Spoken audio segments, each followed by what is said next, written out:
നമ്മുടെ കേരളത്തിൽ അങ്ങും ഇങ്ങുമുള്ള എല്ലാ അടുക്കളകളും തേടി അവരുടെ രുചികൾ തേടിയുള്ള നമ്മുടെ യാത്രയാണ് അയലത്തെ അടുക്കള.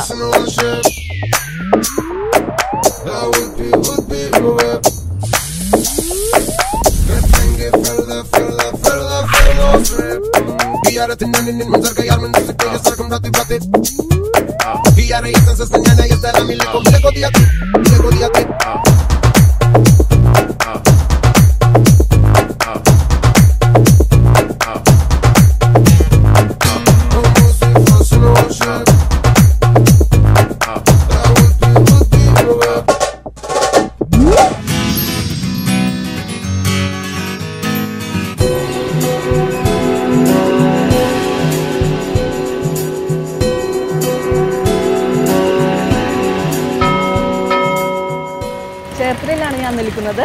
നിങ്ങൾക്ക് കാണാൻ പറ്റും കാർത്യായനി ദേവീക്ഷേത്രം ഇവിടെ പിന്നിൽ കാണാം. നമുക്ക് ചേർത്തലയിലെ കൂടുതൽ രുചികളും കൂടുതൽ വിശേഷങ്ങളും അയലത്തെ അടുക്കളയിലൂടെ നമുക്ക് കണ്ടറിയാം.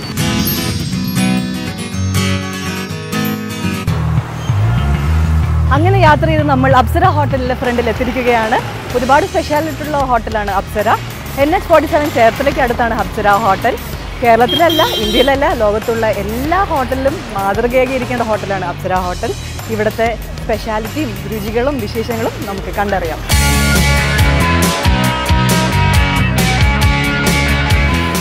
അങ്ങനെ അപ്സര ഹോട്ടലിൻ്റെ അകത്തെത്തി.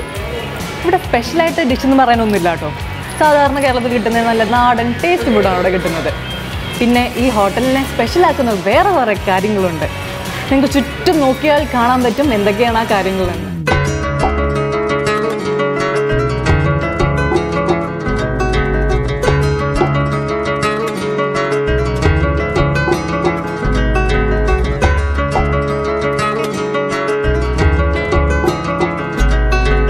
സാധാരണ നമ്മൾ ഭക്ഷണം കഴിക്കാൻ ഹോട്ടലിൽ കയറിയ അവിടുത്തെ ചുവരുകളിൽ നമ്മൾ കാണുന്നത് വിലയുടെ പട്ടികയാണ്. എന്നാൽ ഇവിടെ പ്രത്യേകതയുണ്ട്. ഇവിടുത്തെ ചുവരുകളിൽ കുറേ ഇൻഫർമേഷൻസ് കാര്യങ്ങളാണ് കാണുന്നത്. ഉദാഹരണത്തിന് റൈറ്റ് സൈഡിൽ നോക്കിക്കഴിഞ്ഞാൽ നമുക്ക് കാണാൻ പറ്റും ഒരുപാട് സിനിമ പോസ്റ്റേഴ്സും അതിൻ്റെ ഷോ ടൈംസുമാണ് കാണുന്നത്. ആളുകൾ അപ്പോൾ ഭക്ഷണം കഴിക്കുന്ന ഈ ഹോട്ടലിൽ കയറി കഴിഞ്ഞാൽ അവർക്ക് ഈ പോസ്റ്റേഴ്സ് നോക്കിയിട്ട് ഇവിടെ അടുത്ത് ഏത് സിനിമയാണ് ഓടുന്നത്, അങ്ങനെ അവർക്ക് ഇഷ്ടമുള്ള സിനിമകളാണെങ്കിൽ അത് കാണാൻ പറ്റും. മാത്രമല്ല ആഹാരത്തിൻ്റെ ഇമ്പോർട്ടൻസും അതിൻ്റെ ഗുണങ്ങളും എല്ലാം കാണിക്കുന്ന കുറേ കോട്ട്സും ഇവിടെ തൂക്കി വെച്ചിട്ടുണ്ട്. പിന്നെ പത്രങ്ങളിൽ വരുന്ന പ്രധാനപ്പെട്ട കുറേ വാർത്തകളും ഇവിടെ തൂക്കിയിട്ടിട്ടുണ്ട്. മാത്രമല്ല വേറൊരു കാര്യം എനിക്ക് പറയാനുള്ളത്, സാധാരണ ഞാൻ ഫാമിലിയായിട്ട് ഹോട്ടൽസിൽ പോകാറുണ്ട്. അവിടെയൊന്നും കാണാത്തൊരു ചിട്ട, ഒരു ഡിസിപ്ലിൻ എനിക്ക് ഇവിടെ പല കാര്യങ്ങൾക്കും എനിക്ക് ഫീൽ ചെയ്തിട്ടുണ്ട്. ടോട്ടലി എനിക്ക് പറയാൻ ഒരേ ഒരു കാര്യമേ ഉള്ളൂ. സാധാരണ ഭക്ഷണം കഴിച്ച വയറാണെന്ന് അറിയുന്നത്, എന്നാൽ ഇവിടെ വന്ന് ഭക്ഷണം കഴിച്ച മനസ്സാണെന്ന് അറിയുന്നത്.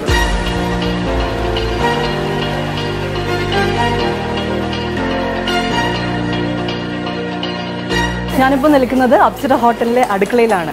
ഇവിടെ നമുക്ക് കാണാം പാത്രങ്ങളെല്ലാം കഴുകി വൃത്തിയാക്കുന്നത്. ഒരു പ്രത്യേകത ഉണ്ട്, പാത്രം കഴുകുന്നത് അറക്കപ്പൊടി യൂസ് ചെയ്തിട്ടാണ്.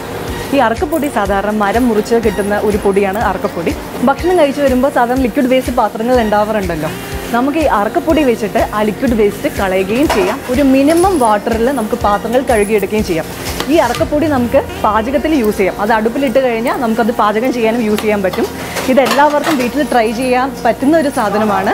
മാത്രമല്ല എല്ലാ കേരളത്തിലെ ഹോട്ടലുകൾക്കും ഇതൊരു മാതൃകയായിരിക്കട്ടെ.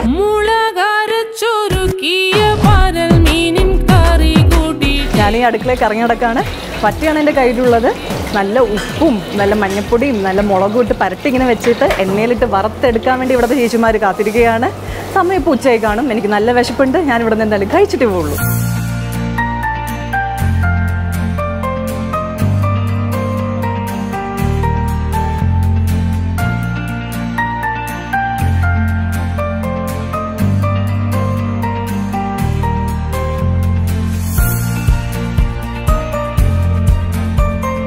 നമ്മൾ അടുക്കളയുടെ വേറൊരു ഭാഗത്താണ് ഇവിടെ നിൽക്കുന്നത്. ഇവിടെയാണ് മെയിനായിട്ട് പാചകം നടക്കുന്നത്. ഒരുപാട് വെറൈറ്റീസ് നമുക്കിവിടെ കാണാൻ പറ്റും. ചിക്കനുണ്ട്, ഫിഷുണ്ട്, വെജിറ്റബിൾ കറികളുണ്ട്. ഇവിടെ നമുക്ക് മെയിൻ ഷെഫ്സിനെയും കാണാൻ പറ്റുന്നുണ്ട്. നമുക്ക് ഷെഫിനോട് ചോദിക്കാം ഇപ്പോൾ എന്താണ് ഉണ്ടാക്കുന്നതെന്ന് ചോദിക്കാം. ചേട്ടാ നമസ്കാരം. ചേട്ടൻ്റെ പേരെന്താണ്? ലതീഷ്. എന്താ ചേട്ടൻ ഇപ്പോൾ എന്താ പ്രിപ്പയർ ചെയ്യുന്നത്? ബിരിയാണിക്ക് വേണ്ടിയുള്ളൊരു പ്രിപ്പറേഷനാണ് ഇവിടെ നടക്കുന്നത്. ചേട്ടാ എന്തൊക്കെ തരം ഫുഡ്സാണ് ഇവിടെ കസ്റ്റമേഴ്സ് പ്രിഫർ ചെയ്യുന്നത്? എന്നാലും കൂടുതൽ ചിക്കൻ ഐറ്റംസ് ആണോ, റൈസ് ആണോ, അതോ ന്യൂഡിൽസ് ആണോ? ചിക്കൻ ഐറ്റംസ് ഉണ്ട്, റൈസ് ഐറ്റംസ് ഉണ്ട്, ദോശ ഐറ്റംസ് ഉണ്ട്. ദോശ എങ്ങനെ വെറൈറ്റീസ് ഉണ്ട്? ഇപ്പൊ ചിക്കൻ ദോശ അതുപോലെ അങ്ങനത്തെ ദോശ അങ്ങനെയില്ല. സാധാരണ നെയ് റോസ്റ്റ് മസാല ദോശ, നെയ് റോസ്റ്റ് ആണ് കൂടുതൽ കൊടുക്കുന്നത്. ഓക്കെ. പിന്നെ സാധാരണ എപ്പോഴാണ് കസ്റ്റമേഴ്സ് കൂടുതലായിട്ട് ഇവിടെ റഷ് തോന്നിക്കുന്നത്? ഒരു ലഞ്ച് ടൈം ആണോ, ഡിന്നർ ടൈം ആണോ, മോർണിംഗ് ടൈം ആണോ? ചില സമയത്ത് മോർണിംഗ് ടൈമിൽ ആൾക്കാർ കൂടുതലുണ്ടാവാറുണ്ട്. അങ്ങനെ ഇന്ന സമയം നമുക്ക് പ്രത്യേകിച്ച് ഒന്ന് പ്രെഡിക്റ്റ് ചെയ്യാൻ പറ്റില്ല. ഓക്കെ. പിന്നെ സാധാരണ ഇങ്ങനെ ഫാമിലീസ് ആണോ വരുന്നത്, അതോ ബാച്ചിലേഴ്സ് ആണോ, അതോ വർക്കേഴ്സ് ആണോ? നമുക്ക് സ്ഥിരം കസ്റ്റമേഴ്സ് ഇഷ്ടം പോലെ ഉണ്ട്. പിന്നെ ഫാമിലീസ് ഇഷ്ടം പോലെ ഉണ്ട്. പിന്നെ ഇവിടെ കുക്ക് ചെയ്യുമ്പോഴേക്കും ഫുഡിൽ എങ്ങനെ മസാലാസ് ആണോ യൂസ് ചെയ്യുന്നത്? അത് നമ്മൾ ഹെൽത്തി കോൺഷ്യസ് ആയിട്ടാണോ ഫുഡ്സ് എടുക്കുന്നത്? ഹെൽത്തി കോൺഷ്യസ് ആയിട്ടുള്ള ഫുഡാണ് യൂസ് ചെയ്യുന്നത്. ഇവിടെ നമ്മൾ കളർ, അജിനോമോട്ടോ അങ്ങനെയുള്ള സംഭവങ്ങളൊന്നും ഇവിടെ യൂസ് ചെയ്യുന്നില്ല. ആർട്ടിഫിഷ്യൽ ആയിട്ടുള്ള ഒരു ഫ്ലേവറും നമ്മളിവിടെ ചേർക്കുന്നില്ല. ഓക്കെ. സാധാരണ ആൾക്കാർക്ക് കഴിക്കാൻ പറ്റുന്ന ആരോഗ്യകരമായ ഫുഡാണ് ഇവിടെ എടുക്കുന്നത്. നമുക്കറിയാം ചേർത്തല ആലപ്പുഴ ജില്ലയിലാണ്. അപ്പോൾ കൂടുതലും ആലപ്പുഴ എന്ന് കേൾക്കുമ്പോൾ തന്നെ നമുക്കറിയാം ഫിഷ് കൂടുതലായിട്ട് കിട്ടുന്ന സ്ഥലമാണ്. അപ്പോൾ ഇവിടെയും കുറേ ഫിഷ് വെറൈറ്റീസ് നമ്മൾ കണ്ടു. ഞാൻ ഇവിടെ മെനു വായിച്ചപ്പോൾ കണ്ടു കുറേ ഫിഷ് വെറൈറ്റീസ്. അപ്പോൾ എന്തൊക്കെ തരം ഫിഷസ് ആണ് ഇവിടെ മെനുവിലുള്ളത്? ഇവിടെ ഫിഷ് കറി ഉണ്ട്, ഫിഷ് റോസ്റ്റ് ഉണ്ട്. എന്ത് തരം മീനുകളാണ് നമ്മൾ ഓൾമോസ്റ്റ് മെയിനായിട്ട് ഇവിടെ എടുക്കുന്നത്? ആവോലി, നെയ്മീനുണ്ട്. അത് ഫിഷ് ഫ്രൈസ് ഉണ്ട്, പിന്നെ കറീസ് ആയിട്ട് യൂസ് ചെയ്യും. കറിയുണ്ട്, റോസ്റ്റ് ഉണ്ട്. അപ്പൊ എങ്ങനെ മീൽസിനൊപ്പമാണ് ഇത് കൊടുക്കാറുള്ളത്? മീൽസിനൊപ്പം കൊടുക്കാറുണ്ട്, അല്ലാതെ പൊറോട്ടയുടെ കൂടെ ആൾക്കാർ വാങ്ങി കഴിക്കാറുണ്ട്.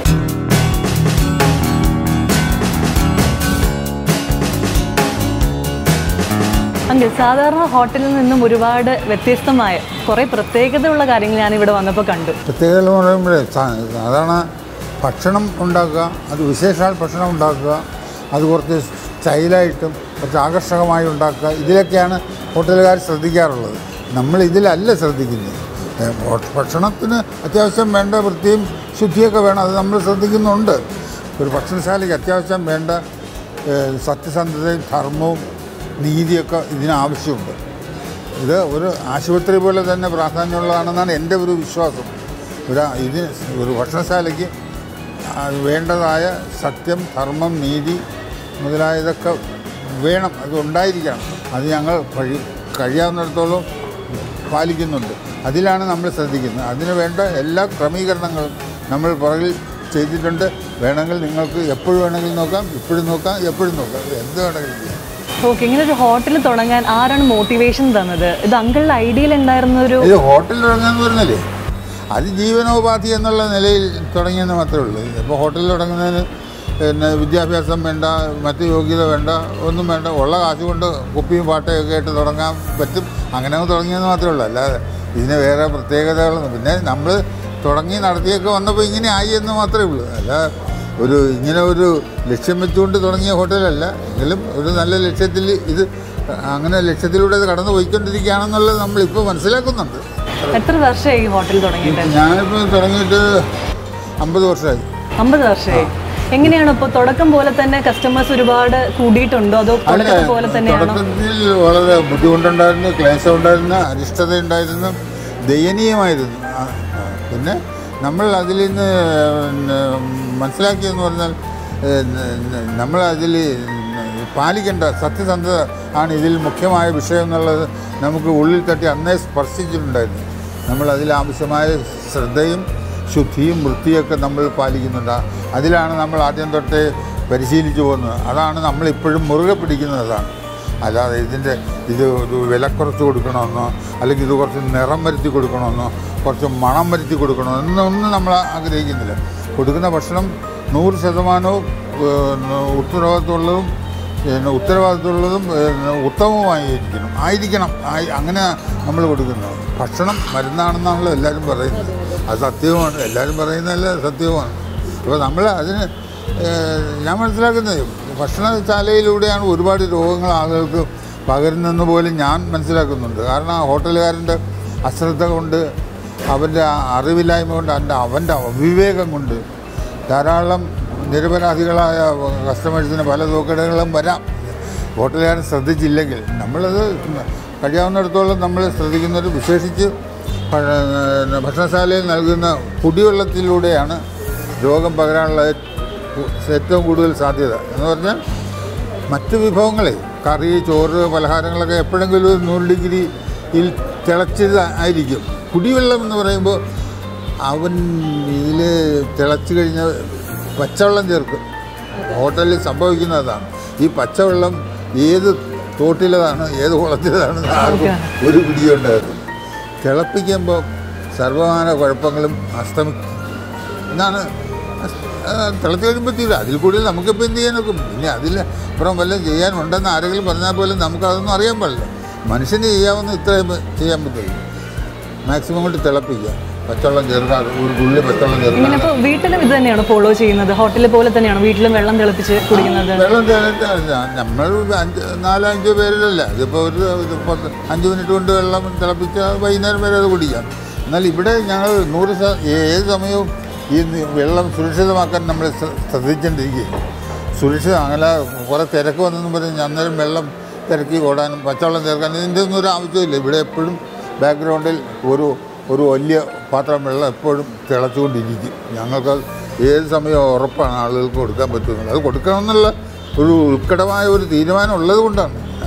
അല്ലാതെ ആളുകൾ വരികയാണെങ്കിൽ കൊടുക്കാമെന്നുള്ളതല്ല. ആളുകൾ വന്നാലും വന്നില്ലെങ്കിലും നമ്മൾ റെഡിയാണ്, ഇത് കൊടുക്കാൻ നമ്മൾ റെഡിയാണ്.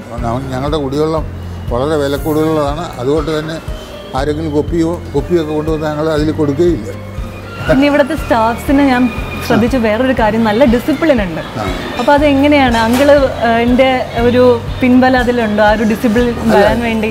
ഡിസിപ്ലിൻ എന്ന് പറയുമ്പോഴേ വരുന്ന നമ്മുടെ കസ്റ്റമേഴ്സിനൊരു മാന്യത ഉണ്ടല്ലോ. നമുക്കൊരു മാന്യതയുണ്ട്, വരുന്നവർക്ക് മാന്യതയുണ്ട്. ഇവരെല്ലാവരും കൂടി ചേരുമ്പോൾ ഒരു മാന്യമായ അന്തരീക്ഷമുണ്ട് ഇവിടെ. അപ്പോൾ ആ ജോലിക്കാരും ആ അന്തരീക്ഷത്തിലൂടെ അങ്ങനെ ഇഴുകി ചേർന്നങ്ങനെ പോവുകയാണ്. അതല്ലാതെ ഇത് എനിക്ക് മാന്യതയുണ്ട്, ഞാൻ നിങ്ങളുടെ മാന്യത അംഗീകരിക്കില്ലെന്ന് പറഞ്ഞാൽ ശരിയാകില്ല. നിങ്ങൾക്ക് മാന്യതയുണ്ട്, നമുക്കുമുണ്ട്, നമുക്ക് രണ്ടുപേർക്കും ഉണ്ട്. നമ്മൾ രണ്ടുപേരും കൂടി ക്രിയേറ്റ് ചെയ്തിരിക്കുന്ന മെയിൻറ്റെയിൻ ചെയ്ത് പോകുന്ന അന്തരീക്ഷത്തിൽ ജോലി ചെയ്യുന്ന അവർക്കും അറിഞ്ഞും അറിയാതെയും അവരും ഒരു ഡിസിപ്ലിനിൽ വരും. അങ്ങനെയാണ് വന്നുകൊണ്ടിരിക്കുന്നത്. സാധാരണ കസ്റ്റമേഴ്സ് വരുമ്പോൾ ഇവിടുത്തെ പ്രത്യേകതകളെ കുറിച്ച് എങ്ങനെയാണ് നേരിട്ടാണോ പറയാറുള്ളത്? എങ്ങനെ അവർ എക്സ്പ്രസ് ചെയ്യാറുണ്ടാകും? അല്ല, അവർക്ക് സാമാന്യമായി മനസ്സിലാകും. വിദ്യാഭ്യാസമുള്ള ആൾക്കാരല്ലേ ഇപ്പോൾ ഉള്ള കൂടുതലും. അവർക്ക് മനസ്സിലാകും. അവർക്ക് മനസ്സിലാകുന്നില്ലെങ്കിൽ അപൂർവം ചില സംശയങ്ങളൊക്കെ ചോദിക്കും. അപ്പോൾ നമ്മൾ അതിനത്യാവശ്യം വേണ്ട വിശദീകരണം നമ്മൾ കൊടുക്കുക. അതിനൊന്നും മടിയൊന്നുമില്ല. അത് അങ്ങനെ അവർ ചോദിച്ചെന്ന് വിചാരിച്ച് അവരോടൊരു വിമുഖത കാണിക്കുകയോ നിരുത്സാഹപ്പെടുത്തുമെന്ന് നമ്മൾ ചെയ്യാറില്ല. അവർ ചോദിക്കുന്ന, അവരാവശ്യപ്പെടുന്ന വിശദീകരണം നമ്മൾ കൊടുക്കും. അത് നമ്മുടെ നിലനിൽപ്പിൻ്റെയും നമ്മുടെ ഭാവിയുടെയും ഒക്കെ പ്രശ്നങ്ങളാണ്. അവർക്കെല്ലാം മനസ്സിലാകണം. അല്ലെങ്കിൽ അവർക്ക് വരുന്നവർക്ക് മനസ്സിലാകാത്ത കാര്യങ്ങൾ നമ്മൾ ചെയ്തിട്ട് വല്ല കാര്യമുണ്ട്. നമ്മൾ ചെയ്യുന്നത് മറ്റുള്ളവർക്ക് മനസ്സിലാകണം എന്നുള്ള ആഗ്രഹം നമുക്കുണ്ട്. അവർക്ക് മനസ്സിലാകാൻ വേണ്ടി നമ്മൾ എന്തൊക്കെയാണ് ചെയ്യേണ്ടത് അതെല്ലാം നമ്മൾ ചെയ്യും. അത് പോരാ, അവരാരെങ്കിലും ചോദിച്ചാൽ വ്യക്തമായ വിശദമായ മറുപടികൾ നമ്മൾ അവർക്ക് കൊടുക്കും. പുതിയ തലമുറയ്ക്ക് ഇതെല്ലാം ഒരു കൗതുകകരമായ കാര്യങ്ങളാണ്. ഇനിയും ഇതുപോലെ ഒരുപാട് കൗതുകകരമായ കാര്യങ്ങൾ ചെയ്യാൻ എന്തെങ്കിലും മനസ്സിൽ ഐഡിയ ഉണ്ടോ? മനസ്സിൽ ഐഡിയ എന്ന് പറഞ്ഞാൽ എനിക്കൊരു ചെറിയ സമ്മേളന ഹാൾ രൂപകൽപ്പന ചെയ്ത് ഞാൻ വരുന്നുണ്ട്.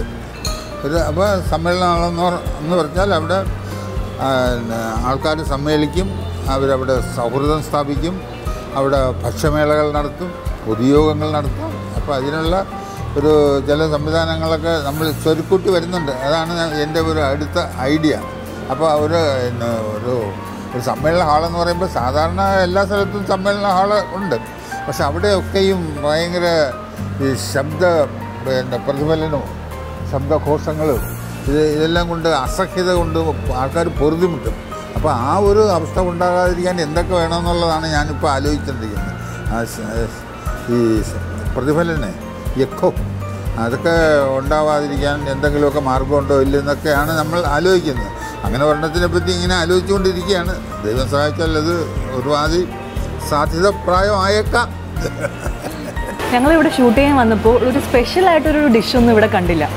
എന്തൊക്കെയാണ് ഇവിടുത്തെ സാധാരണ ഡിഷസ്? സാധാരണ ഞങ്ങളുടെ ഡിഷെല്ലാം ഞങ്ങളിവിടെ ബോർഡിൽ പ്രദർശിപ്പിച്ചിട്ടുണ്ട്.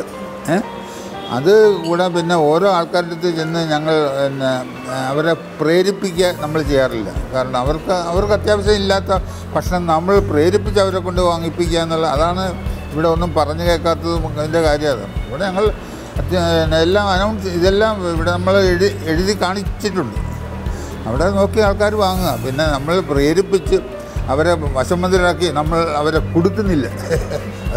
അവർ കുടുക്കിലാക്കി ഒന്നും ചെയ്യണമെന്ന് നമ്മൾ വിചാരിക്കുന്നില്ല. ഭക്ഷണം ഇവിടെ കിട്ടും, അത് അവർക്ക് ആവശ്യമുണ്ടെങ്കിൽ ചോദിച്ചാൽ കിട്ടും. അല്ലാതെ നമ്മൾ പ്രേരിപ്പിച്ച് അവരെ കൊണ്ട് ഭക്ഷണം കഴിപ്പിക്കാറില്ല.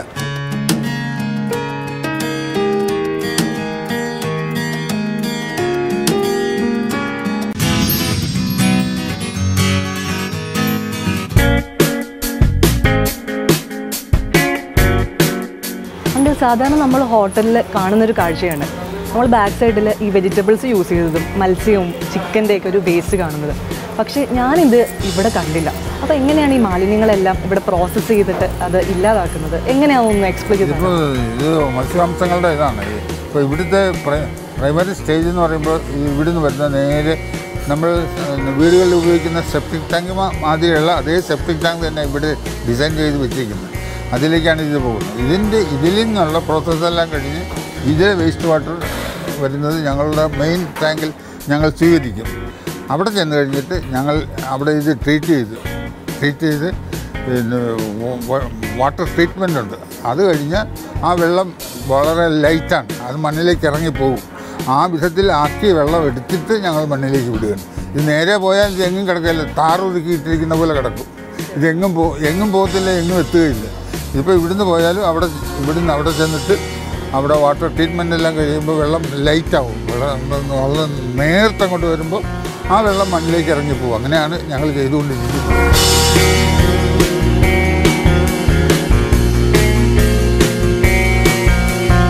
അവിടുന്ന് ഞങ്ങൾ പമ്പ് ചെയ്ത് ഇവിടെ എത്തിക്കുന്ന വേസ്റ്റ് വാട്ടറിൻ്റെ ടാങ്കാണിത്. ഈ ടാങ്കിലെ വെള്ളം മുഴുവനും ഞങ്ങൾ ഇതിൽ കയറ്റി ഇറക്കി ട്രീറ്റ് ചെയ്യും. ട്രീറ്റ് ചെയ്തിട്ടാണ് ഞങ്ങൾ മണ്ണിലേക്ക് വിടുന്നത്. ഞാനിങ്ങനെ അടുക്കളയിൽ തന്നെ കറങ്ങി നടക്കുന്നത് കണ്ടപ്പോൾ നമ്മുടെ ഷെഫ് ചേട്ടൻ എന്നോട് പറഞ്ഞു ഒരു താറാവ് റോസ്റ്റ് ഉണ്ടാക്കുന്നത് എങ്ങനെയെന്ന് പഠിപ്പിച്ചു തരാമെന്ന്. എനിക്ക് കാര്യമായിട്ട് കുക്കിങ്ങൊന്നും അറിയില്ല, എന്നാലും ചേട്ടൻ കുറച്ച് ടിപ്സൊക്കെ പറഞ്ഞു തരാമെന്ന് പറഞ്ഞു. നമുക്കപ്പോൾ അത് എങ്ങനെ ഉണ്ടാക്കുന്നതെന്ന് കാണാം അല്ലേ? ഓക്കെ ചേട്ടാ, നമുക്കപ്പോൾ തുടങ്ങാം. എന്തൊക്കെയാണ് റെസിപ്പീസ് ഒന്ന് പെട്ടെന്ന് പറയാം. വെളിച്ചെണ്ണ, ഓക്കെ, ഇഞ്ചി, വെളുത്തുള്ളി, പച്ചമുളക്, സബോള ചെറുതായിട്ട് അരിഞ്ഞത്, ഓക്കെ, കറിവേപ്പില, തക്കാളി. നമ്മളൊരിപ്പോൾ എന്താ എടുക്കുന്ന ചീനിച്ചട്ടിയാണോ ഇത് ഉണ്ടാക്കാൻ? കടായിയാണ് എടുക്കുന്നത്. കടായി ഇങ്ങനെ ചൂടായിക്കൊണ്ടിരിക്കുകയാണ്. നമുക്ക് കാണാം ഉച്ച സമയം കൊണ്ട് നല്ല തിരക്കുണ്ട്. അതിൻ്റെ ഇടയിൽ ഞാൻ ഇടിച്ചു കയറിയാണ് ഈ ഒരു ഐറ്റം പഠിക്കുന്നത്.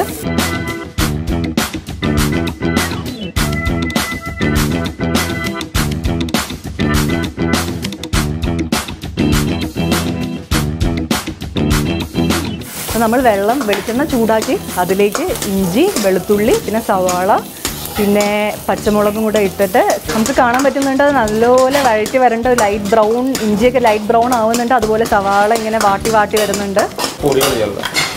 മഞ്ഞപ്പൊടി, മുളക് പൊടി, മല്ലിപ്പൊടി അല്ലേ, കുരുമുളക് പൊടി. ഓക്കെ,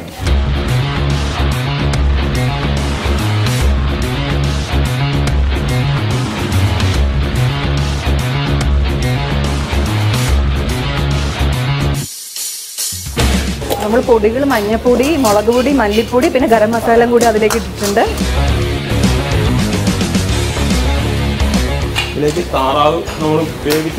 നമ്മൾ എന്താ ചെയ്തത്? താറാവ് ഉപ്പും മഞ്ഞപ്പൊടി, മുളക് പൊടി, മസാലപ്പൊടിയും കൂടെ വേവിച്ച് വെച്ചിരിക്കുകയാണ്.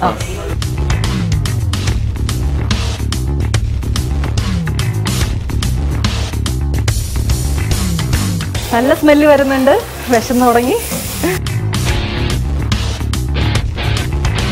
ഇതിലേക്ക് നമ്മൾ തേങ്ങാപ്പാലാണല്ലോ യൂസ് ചെയ്യുന്നത്.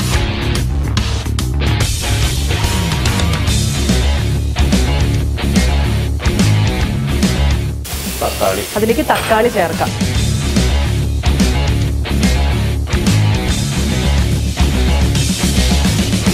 ടോസ്റ്റ് റെഡിയായി. നമ്മളത് പ്ലേറ്റിലേക്ക് സെർവ് ചെയ്യാണ്.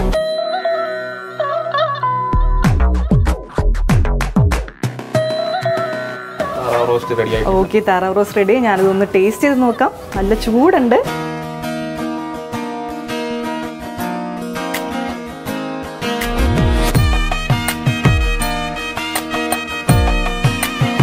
സൂപ്പർ, അടിപൊളിയായിട്ടുണ്ട്. പൊളിച്ചു കേട്ടോ.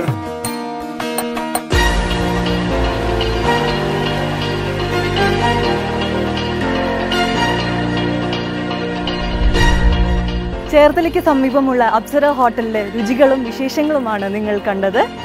ഇനി കൂടുതൽ രുചികളും വിശേഷങ്ങളുമായി അടുത്ത എപ്പിസോഡിൽ കാണാം. Till then bye.